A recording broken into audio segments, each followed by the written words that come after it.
I was walking through a quiet street in London recently when I saw something that felt like a glitch in reality. It was a beautiful 18th century townhouse, but where the grand windows should have been, there were just blank walls of brick. It looked like the house had been blinded. I stood there for a minute trying to figure out why anyone would build a home and then immediately seal it up like a tomb. I ended up chatting with a local man who was sitting on a bench nearby. When I pointed to the bricked-up windows, he gave me this knowing, slightly cynical look. "That's not a design choice," he told me. "That's the scar of the window tax." He explained that back in 1696, the government decided sunlight was a taxable luxury. If you wanted a breeze or a view, you had to pay for the privilege. What was fascinating was how he described the fallout. It wasn't just some minor economic shift. It was a desperate, city-wide scramble for darkness. Landlords didn't want to pay the tax, so they just boarded up the light for their tenants. For over 150 years, people lived in damp, airless rooms, and diseases like tuberculosis and cholera spread like wildfire because fresh air had become too expensive. People were literally dying in the dark to save a few coins. That image, thousands of people bricking themselves into the shadows just to avoid a government fee, honestly left me stunned. The sheer absurdity of it, the idea that a law could be so poorly thought out that it turns a basic human necessity into a liability, really made me look at the world differently. It turns out history isn't just a list of dates. It's a collection of these bizarre, often dangerous loops in logic. And as it happens, the window tax is just the beginning. From laws that turn donkeys into sailors to the literal shotguns hidden in 19th century coffins, the rules we live by are often weirder and deadlier than we ever imagined. That's such a powerful place to start, a blinded house, because you're right, it's not just a story in a book. No. It's right there. You can touch the bricks. It's a physical, tangible consequence of a policy decision made centuries ago. We think of laws as these abstract things, right? Lines of text debated in a parliament. Just words on a page. But you walk down a street in London or, Edinburgh, Paris, and you can see the masonry itself, the very shape of the city warped by this one decision. It's a permanent scar. It really felt like that, like a scar. And it got me thinking about this whole idea of unintended consequences. We throw that phrase around a lot. We do. Usually when a politician messes something up. Yeah. But this feels like something bigger, something more fundamental than just a simple mistake. It is. It's more than just a mistake. I think in behavioral economics, the term we'd probably use is a perverse incentive. A perverse incentive. Okay. It's when you create a rule to get one result. Let's say raise money for the king's army. Yeah. But the way the rule is designed, the actual mechanics of it, it accidentally encourages a completely different behavior. And often that behavior is, well, it's destructive. It's the opposite of what you wanted. Like the famous Cobra effect story. The Cobra effect is the textbook case. It's almost too perfect. The British government in colonial India was worried about the number of venomous cobras. So they thought, simple, we'll offer a bounty for every dead cobra. The incentive is kill cobras. But people are clever. They respond to the incentive, not the intent behind the incentive. So what do? They started farming cobras. You're kidding. Well, they breed them in their backyards, kill them, and turn them in for the cash. Eventually, the government figured this out and, they scrapped the program. So the breeders They just opened the cages, released all the now worthless snakes, and the end result was an even bigger cobra population than they started with. That's a perverse incentive. So the glitch in reality, as I called it, is really that gap between what a rule is supposed to do and what people actually do in response to it. And that gap, that's the space we're going to explore in this deep dive. We're looking at behavioral distortion. We're going to see what happens when a system, whether it's a human law or even a law of nature, has a loophole so big that reality starts to, bend around it. Okay, so what's the plan? Where are we going with this? So we're going to tackle this in three main parts. First, we have to go deep on the window tax. Really get into the nuts and bolts of the economics that drove people to literally brick themselves into darkness. Beyond just it costs money. Oh, way beyond that. Then we're going to pivot, and this is where it gets really interesting. We're going to jump from human laws to biology. We'll look at how evolution creates its own set of rules and how animals have become masters at exploiting the loopholes. And this is where the story about the ice cream and the horse theft comes in, which I'm still trying to wrap my head around. The ice cream heist is an all-time great example. It's fantastic. And then finally, we'll bring it back to the city. We're going to look at something called the hatpin peril. The hatpin peril. It's this. It's an incredible story about gender, self-defense, and urban conflict in the early 1900s. But the goal for this whole dive isn't just to share some weird historical facts. It's about trying to build a kind of framework, a way of seeing how the rules we live by shape our reality in ways we almost never expect. Okay, let's do it. Let's go back to 1696. King William III. England's at war with France. Wars are expensive. The government is broke. A tale as old as time. Right. They need cash. So why not just tax income? I mean, today you file your taxes. The IRS knows what you make. Why was that so difficult back then? You really have to adjust your mindset to a 17th century English one. The idea of privacy, especially financial privacy, was fierce. It was a core part of their idea of liberty. So no central records, no bank statements. Exactly. A man's income, his ledger, what was in his strongbox, that was his business and his alone. The idea of a government agent, a taxman, showing up at your door and demanding to see your books. That would be seen as tyranny. Absolute tyranny. An unacceptable invasion. So they were stuck. They couldn't tax what they couldn't see. So they needed a stand-in, a proxy for wealth. They needed a proxy, something that generally correlated with how rich you were, but, and this is the crucial part, something a tax assessor could count from the street in public without a warrant. And windows fit the bill. Windows fit the bill. Before this, they actually tried a hearth tax, taxing fireplaces. That seems pretty logical, too. A bigger house would have more fireplaces to heat it. It's logical, but it failed the no-entry test. To count hearths, the tax collector, they called him the chimney man, had to come inside. He had to walk through your house, go into your bedrooms. People hated it. It felt deeply invasive. There were riots. So the government pivoted. Windows are on the outside. Anyone can walk by, count them up, write down the number, and send you the bill. It's clean. And on the surface, it almost sounds fair. It seems progressive, right? The rich guy in the giant manor with 50 windows pays more. The poor family in a cottage with 2 windows pays less. In theory, it should have been a progressive tax, yes. But the real problem, the real glitch, wasn't the idea, it was the implementation. We looked at a paper from the American Economic Association that really breaks down the numbers. And the problem was something they called a notch system. A notch. I know about tax brackets, but what's a notch? A bracket is usually a smooth ramp. You pay, say, 10% on your first $50,000, then 20% on the money you make above that. It's incremental. A notch is a cliff. It's a sudden vertical jump. How did that work with windows? So let's look at the revised version of the tax from 1747, which is where the data is clearest. Every house paid a basic flat fee of 2 shillings.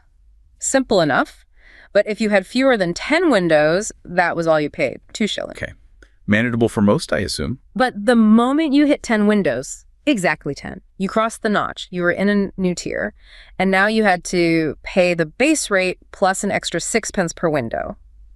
But here's the insidious part. There's a catch. The catch is you paid that 6 pence for all 10 windows, not just the 10th one. Wait, so it wasn't marginal? It was retroactive? Exactly. It wasn't about paying a little more for your 10th window. It was about your entire tax bill suddenly exploding because of that one extra piece of glass.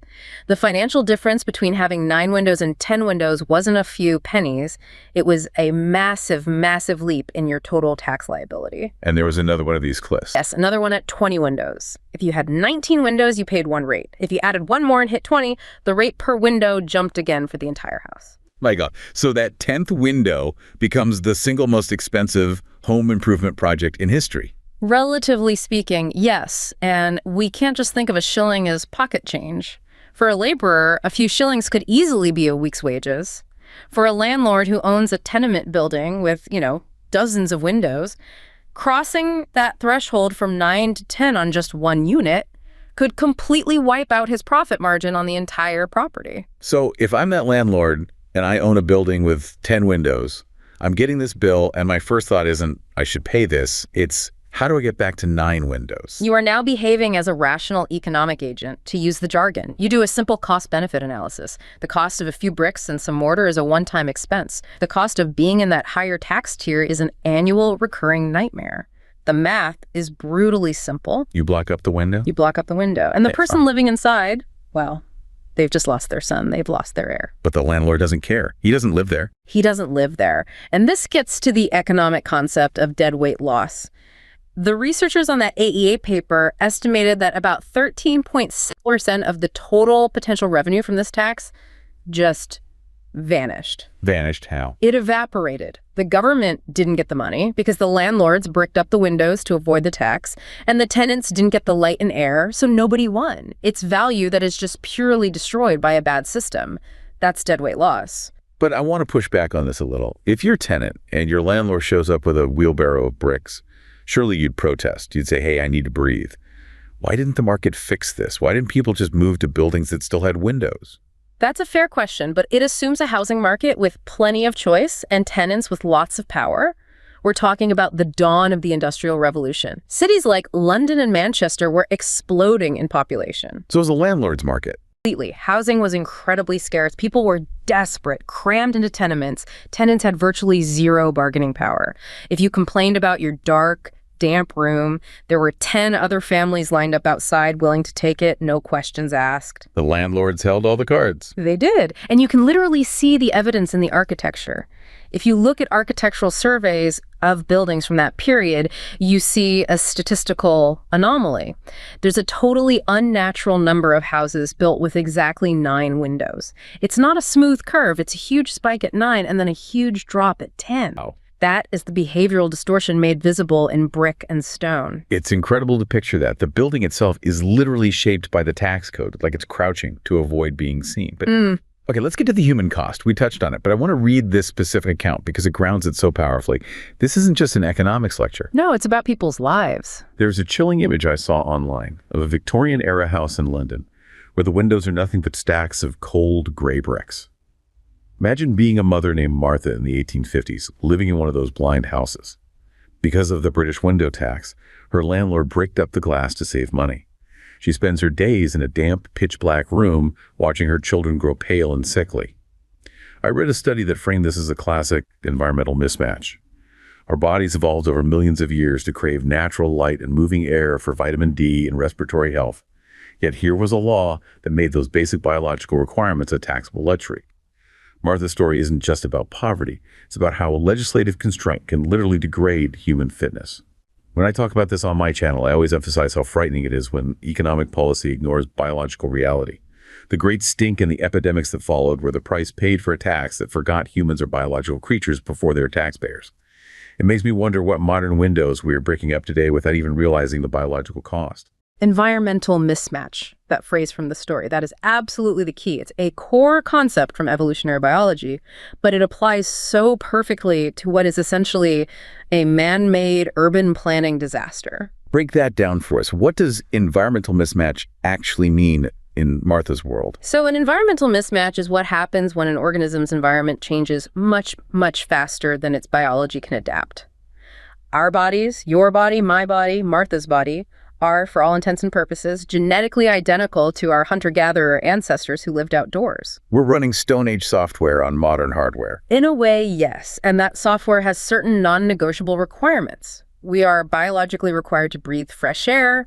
We are required to get sunlight on our skin to synthesize vitamin D, which is absolutely critical for our immune system, for bone health, for mood. These aren't preferences, they're dependencies. And the tax law treated them like they were optional extras. It treated them like luxury goods, like tobacco or fine wine. Oh, you'd like the luxury of sunlight? That'll be 4 shillings, please.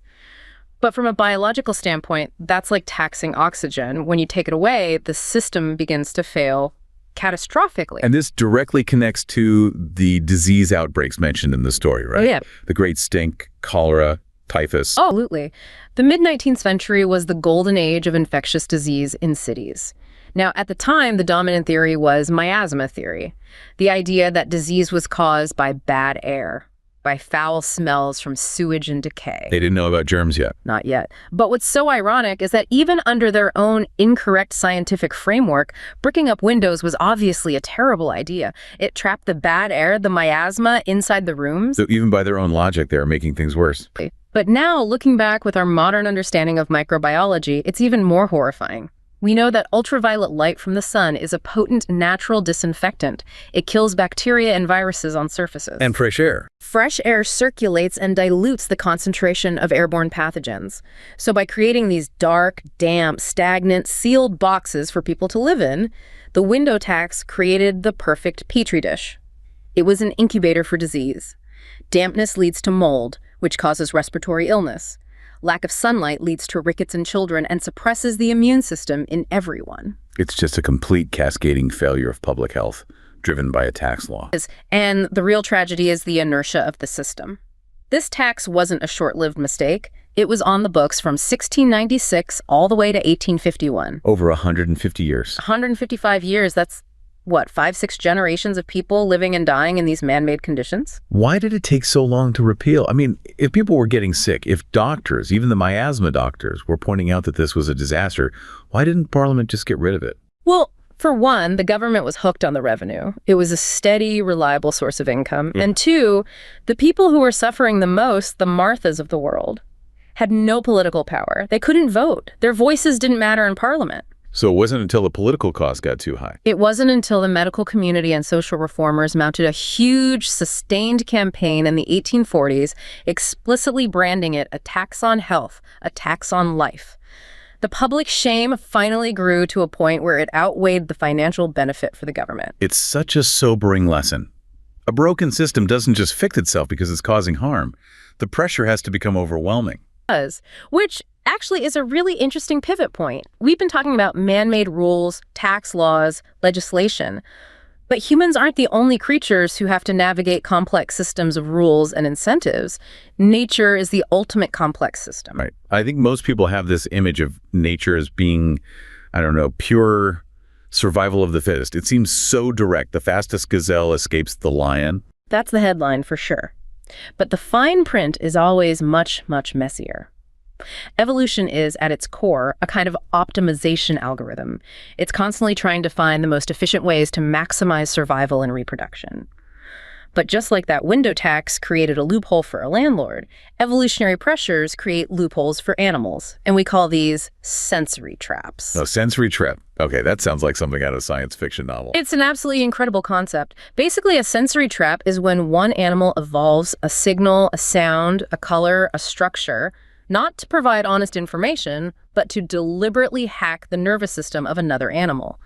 It exploits a rule that the receiver is forced to follow for its own survival. Okay, I need a concrete example. Paint me a picture. All right, let's go to a tropical beach. We're watching fiddler crabs. The males, you know, the ones with that one enormous claw they wave around? Yeah, they look like they're playing a tiny violin. Exactly. So in some species, the males do something strange. They build these little structures out of sand next to their burrows. They look like little hoods or pillars.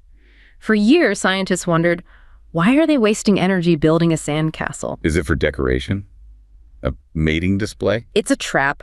See, you have to think like a female fiddler crab. You're small, you're vulnerable, your biggest fear is being eaten by a shorebird swooping down from above. So your visual system, your brain, is hardwired with a simple rule.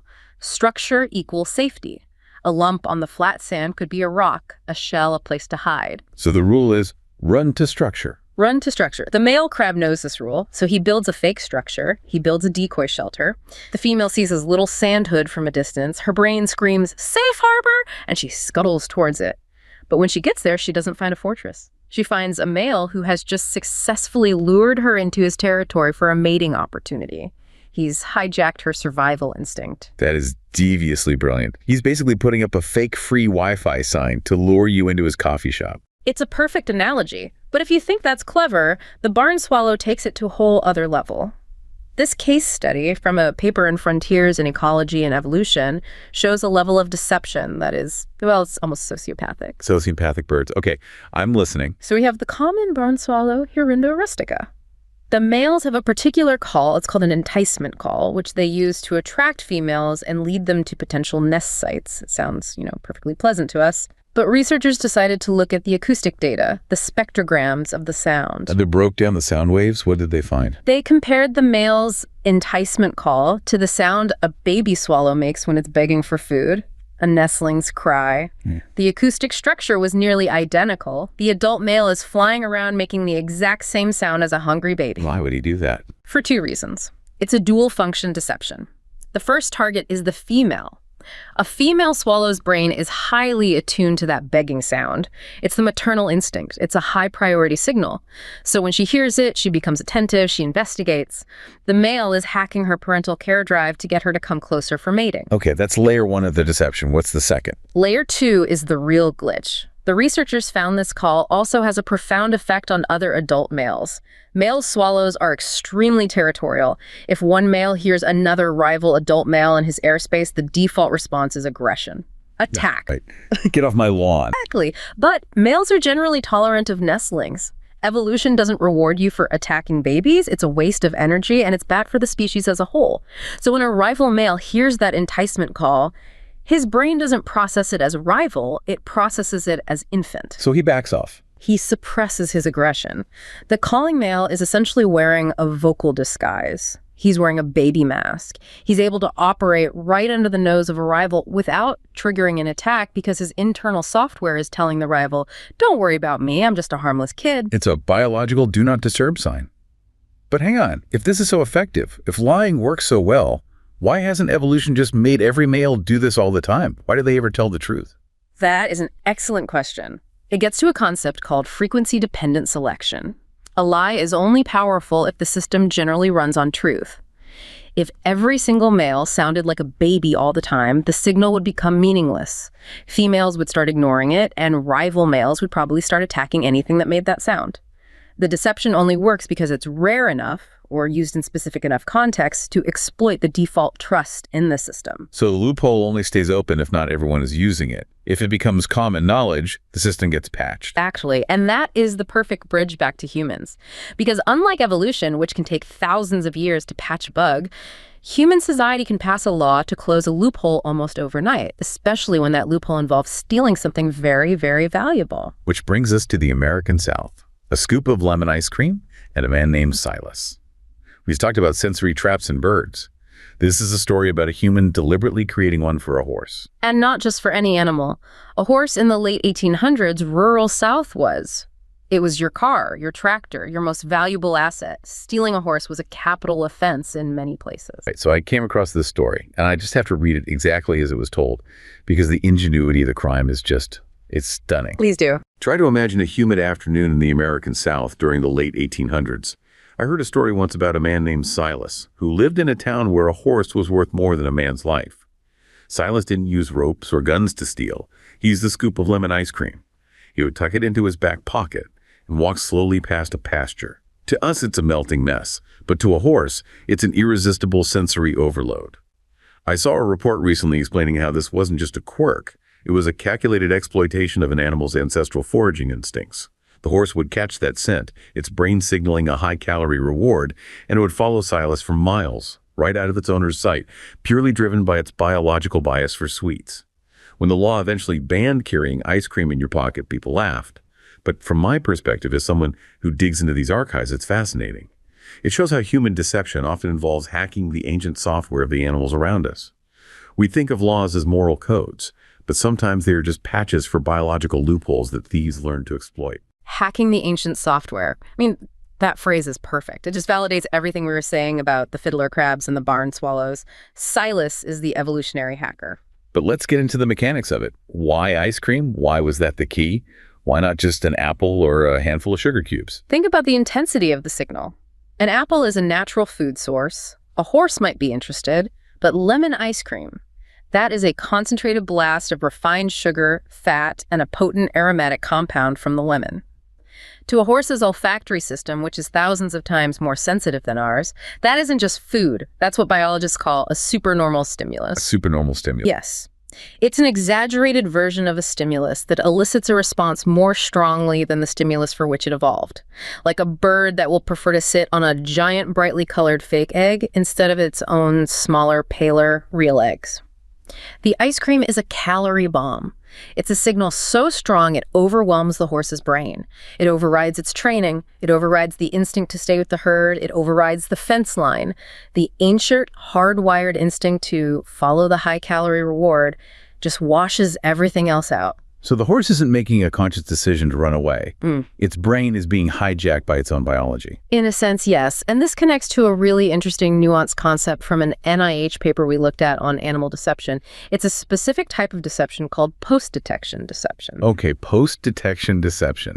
That sounds a little like academic jargon. Break it down for me. Fair enough. Let's make it simple. Most camouflage we think of as pre-detection. The goal is to not be seen at all. Right, like a stick insect that looks exactly like a twig. Exactly. The predator never even detects that it's there. The deception happens before detection. But in post-detection deception, the victim absolutely sees the deceiver. The horse sees Silas. It smells the ice cream. Detection has occurred. The trick is that the victim completely misinterprets the context of the interaction. So the horse thinks, oh, look, a friendly man is offering me a delicious treat. It classifies the event as a foraging opportunity, when the reality of the event is theft in progress. The deception isn't in hiding, it's in manipulating the interpretation of the event after you've been seen. Silas isn't sneaking through the bushes in camouflage, he's walking openly down the road, and that's part of the genius of it. Because if a sheriff rides by, what does he see? He just sees a guy walking down a road and a horse happens to be following him. It gives Silas plausible deniability. I didn't steal this horse, Sheriff. He just started following me home. I couldn't get him to stop. It's a defense built entirely on exploiting the horse's biology. Which is why the law, no carrying ice cream in your back pocket, sounds so absurd on its face. But it was actually a surgical patch. It says, we can't change the horse's biology, so we have to make it illegal for you to carry the bait. It creates a legal barrier where a biological one had failed. This whole dynamic, where the law has to step in to try and manage these deep-seated biological drives, it gets even more intense and more complicated when we leave the countryside and move into the city. We're going from the pasture to the pavement. New York City, Chicago, London, around the turn of the 20th century. Yes, the 1900s to the 1910s. This is a crucial period. The modern world as we know it is being forged. You've got electric lights, department stores, subways, skyscrapers. But all of this new technology is creating a massive social friction. And a big part of that friction involved women entering the public sphere. Right. They're going to work in these new offices as typists and telephone operators. They're shopping. They're becoming politically active with the suffrage movement. And the key part of that is they are often doing it unaccompanied. In the Victorian era, just before this, a respectable woman would rarely walk the city streets alone. She'd have a male escort, a chaperone. But now, the new economy requires her to commute, to be independent. She's on the streetcar by herself, walking to work by herself. And this new reality creates an ecological niche for a new kind of predator, the masher. The masher. It's a term that sounds almost quaint to us now, but it was a serious social menace at the time. These were men who felt entitled to harass these newly independent women in public spaces. The Smithsonian archives describe a whole range of behaviors, from leering and catcalling to deliberately cornering women on crowded streetcars for unwanted physical contact. It was systemic sexual harassment, enabled by the anonymity of the big city. It was, and the official systems weren't helping.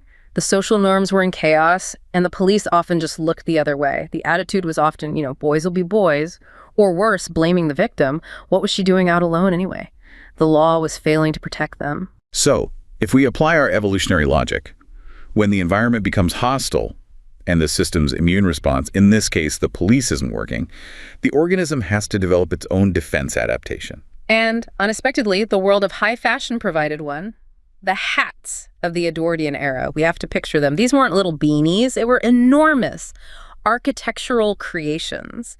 Wide brims piled high with silk, fake fruit, flowers. I've seen pictures where they have entire taxidermy birds mounted on them, like a full seagull wing spread. Exactly. And to keep a 3-pound hat with a dead bird on it secured to your head, especially on a windy day, you needed more than just a bobby pin. You needed a hat pin. And these were not small. They were 9, 10, sometimes 12-inch long shafts of solid steel with a decorative head. A 12-inch steel needle? That's not a fashion accessory. That's a weapon. That's a stiletto. It is absolutely a weapon, and women started to realize it. The story that really blew this open was a woman named Leotie Blaker in 1903. She was visiting New York from Kansas. She gets on a crowded stagecoach. A masher sits next to her, gets too close, puts his arm around her. And Leotie wasn't having it. Leotie was not having it. She calmly reached up, pulled the long steel pin from her hat, and jabbed it deep into the man's arm. He screamed and fled the coach at the next stop. The story made the papers, and her quote became famous. She said, "If New York women will tolerate mashing, Kansas girls will not." I love that. And this idea caught on, right? It went viral, 1903 style. Women across America and Europe began to see their hat pins not just as tools, but as weapons for self-defense. There were even articles and illustrations in magazines showing women the proper technique for fending off an attacker. The hat pin became the Smith & Wesson of the fashion world. And then, the glitch. the system pushed back on this adaptation. And this is where the story becomes so infuriatingly ironic. The hat pin peril began. The city councils, the police chiefs, the newspaper columnists, all men started to panic. But they weren't panicking about the mashers. They were panicking about the women with the hat pins. They were scared of the prey fighting back. That's exactly it. Suddenly, there were all these proposals for ordinances in cities like Chicago and London. They wanted to regulate the length of hat pins, banning any longer than 9 inches. There were even proposals that the sharp tips had to be covered with a protective guard. Police were sometimes ordered to board streetcars with rulers to measure women's pins. That is just, it's absurd. The man is groping a woman and the cop's response is to measure the length of her hat pin. It's a perfect real-world example of what biologists call sexual conflict theory. You see this in the animal kingdom all the time. One sex evolves a trait to control or coerce the other, that's the masher's aggression, and the other sex evolves a counter-adaptation to resist that coercion, that's the hat pin.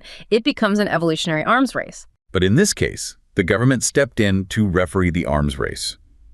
And it seems like they sided with the aggressors. Or at the very least, they sided with what they perceived as social order. And this connects so well to another historical example of laws trying to curb violence, but from a different angle. It involves the dueling era. I was reading through some old journals from the early 19th century, and it's haunting to imagine the tension of the dueling era in America. Picture a young man named Arthur standing in a misty field at dawn. He doesn't even want to be there. But the social arms race of the time demanded he defend his status or face total exclusion. I've seen some modern analysis suggesting that these anti-dueling laws weren't just about stopping violence, they were a societal response to a sexual conflict, where male intrusive behaviors and high-stakes aggression were becoming too costly for urban survival. In the story of Arthur, he faces a rival over a minor perceived slight, a look, a word, because in that high-density social environment, your honor was your only currency. When the government finally stepped in to ban dueling, they were essentially trying to force a biological ceasefire in a culture where men were trapped in a cycle of lethal competition. As I look at this through my lens today, it's clear that these laws were a blunt tool to redirect male energy away from self-destruction and toward the stability required for a modern city to function. It's a bit jarring to realize that our civilized laws are often just ways to domesticate our own volatile instincts. Biological ceasefire. That is such a sharp insight. The city, this new high-density environment, it just can't function if its most productive young men are shooting each other over minor insults every morning. It's disastrous for social stability in the economy, so the law steps in to suppress that form of male-male competition dueling. Okay, so with dueling, the law's goal was to disarm the men to save the men from themselves. Now, contrast that with the hat pins. That was a case of male-female conflict. The women develop a defensive countermeasure, and the law steps in to disarm the women. Why? What was the official justification? The public argument was always about public safety, that an innocent bystander on a crowded train might get accidentally scratched by a long pin. But the subtext is pretty clear. A society where every woman is carrying a concealed, potentially lethal weapon was deeply threatening to the established gender hierarchy. It's about who gets to have a monopoly on violence, or at least the threat of it. The glitch here is the law trying to solve a biological problem male aggression by regulating the victim's response. It's completely backwards. It's like trying to stop burglaries by banning door locks because the burglar might hurt his hand trying to break in. That's a perfect and perfectly frustrating analogy. Which brings us, I think, to our last big example of a law trying to clumsily reshape reality. And this one might be the most ridiculous of all, the Red Flag Act. Ah, the Locomotive Act of 1865. This is the ultimate example of a law designed to hold back the future. So set the scene for us. It's the mid-1800s in Britain, the age of steam. We have railways crisscrossing the country. And now, engineers are figuring out how to put steam engines on carriages to run on roads. The very first cars. They were called road locomotives, big, heavy, noisy, smoky things, but they were the future. They promised faster transport for goods and people, independent of the railway lines. And the British government took one look at this incredible innovation and said, let's put a stop to that. They passed a law that didn't just regulate the technology, it deliberately crippled it. The law stated that any self-propelled vehicle on a public road had to have a crew of 3 people. 3. 1 to steer, 1 to shovel coal into the firebox. And this is the truly insane part. A third person who had to walk 60 yards ahead of the vehicle, carrying a red flag to warn pedestrians and horse-drawn traffic. So the car could only go as fast as a person could walk. The speed limit was legally capped at 4 miles per hour in the countryside and 2 miles per hour in towns. 2 miles per hour. I walk faster than that. They took a machine designed for speed and legally chained it to a walking pace. Why? They created what you could call an economic illusion. By legally forcing the car to be absurdly slow and inefficient, they made the existing technology, the horse and carriage, appear superior. A horse can trot at 10 miles per hour. The car was stuck at 2. Was this just a fear of new technology? Luddites in Parliament? Fear was the public justification, the sales pitch. These machines are dangerous, they'll scare the horses. But the real reason was lobbying. The powerful railroad monopolies and the horse and buggy industry were terrified of the competition, so they lobbied Parliament to pass a law that would effectively make their new rival useless. And it worked. It set the British automobile industry back by decades compared to its rivals in Germany and France. It's another distortion of reality. This new technology is slow. Not because it's bad technology, but because the law mandates that it must be slow. And this brings us to the grand synthesis of all these stories. We've talked about bricked-up windows, fiddler crabs, sociopathic swallows, ice cream heists, hat pins, and now red flags. It seems like a random collection of bizarre tales, but there's a cognitive framework that actually ties all of them together. This is the object formation theory you mentioned at the start. Yes. It comes from cognitive science, from work by people like Rubin. It asks a very basic question. How does your brain know what an object is? I look at it. I look at a cup on the table. My brain says cup. But what your brain is actually doing is processing two separate but related streams of information about that object. What is it and where is it? What and where? Okay, I'm with you. Almost all forms of deception, whether they're biological hacks or legal glitches, work by corrupting one of those two informational streams. What or where? Okay, let's test this. Let's run our examples through that filter. We mentioned the false head butterfly, the one with fake eyes on its tail. That is a classic corruption of where. The predator's brain correctly identifies the object, what it is, a butterfly, i.e. food, but the fake eye spots on the tail manipulate the where information. The predator thinks the head is at the back, it attacks the wrong location, the butterfly loses a piece of its wing, and it escapes. Yes, now play to the red flag act. The red flag act is a corruption of what? The car is, objectively, a fast, efficient machine, but the law, the man with the flag, the 2 mile per hour speed limit, forces the public to miscategorize it. It changes its identity in the public consciousness from convenient transport to slow, dangerous nuisance. The law fundamentally alters what the object is. It changes its whatness. Okay, what about our barn swallow? Also a what manipulation. What is that calling bird? The rival male's brain should categorize it as rival male, but the baby-like call forces it to be miscategorized as harmless nestling. The swallow changes what he is to survive that social interaction without a fight. And the window tax. The window tax might be the most tragic what manipulation of all. What is a house? A house is supposed to be a shelter that provides light, air, and safety. That's its fundamental identity. The tax forced landlords and builders to transform houses into dark, damp, airless bunkers. It changed the very what of a home, from a sanctuary into an incubator for disease, all to survive a financial pressure. When you put it through that what versus where filter, it all clicks into place. All these glitches are about warping perception. We are constantly navigating a world of signals, trying to figure out what things are and where they are. And if the rules of the system, the laws, the taxes, the social pressures put too much strain on us, We start to warp the signals ourselves. we brick up the windows. We put the ice cream in our pocket. We carry the hat pin. We pretend to be babies. We do. And the single thread running through all of it is adaptation. Reality isn't fixed. When a constraint is introduced, the system doesn't just stop, it flows around it. It finds the path of least resistance. It exploits the loophole. And sometimes that adaptation is clever and almost funny, like Silas the horse thief. Sometimes it's violent and necessary, like Leody Blaker. And sometimes it's just tragic. And it leaves scars in the brickwork that you can still see 300 years later. It forces you to look at our own world, at our own time, differently. We like to think we're rational, that our systems make sense, but what glitches are we living with right now? What will people 300 years from now see when they look back at our cities and our laws? What windows are we bricking up today to avoid a fee or a social penalty without even realizing the biological cost? And you have to wonder if we're building a better world or if we're all just carrying ice cream in our pockets trying to steal a horse. Or perhaps more chillingly, are we the barn swallow, pretending to be harmless while we secretly rig the game in our own favor? Something to think about. Thanks for listening to this deep dive.